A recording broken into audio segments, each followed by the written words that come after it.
Morning. तर मी आहे प्राजक्ता आणि विवेकता किचन स्टोरीजमध्ये तुमचं पुन्हा एकदा मनापासून स्वागत.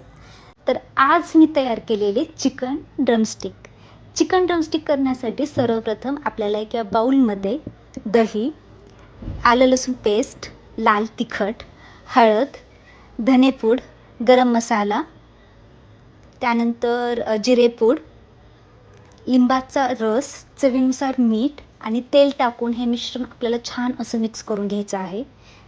त्यानंतर त्या मिश्रणामध्ये आपल्याला स्वच्छ धुतलेले चिकनचे पीसेस ॲड करायचे आहेत. आता इथे मी चिकन ड्रमस्टिक यूज केला आहे, तुम्ही त्याऐवजी कोणतेही पीसेस यूज करू शकतात.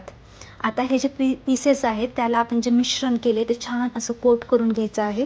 त्याचं कोटिंग झालं की ते 2 तासासाठी आपल्याला मॅरिनेशनसाठी ठेवून द्यायचे आहेत. इथे मी एअर फ्रायर प्रीहीट करून घेतला आहे. आता त्याच्या बास्केटला ऑइल छान असं ग्रीस करून घेते. त्यानंतर जे चिकन ड्रमस्टिक आहेत ते आपल्याला बास्केटमध्ये अरेंज करून घ्यायचे आहेत. ते अरेंज करून झाले की त्याला आपल्याला 30 मिनिटासाठी एअर फ्रायरला कुकिंगसाठी ठेवून द्यायचं आहे. आणि अत्यंत कमी वेळात आपले स्पायसी ज्युसी ड्रमस्टिक्स तयार आहेत.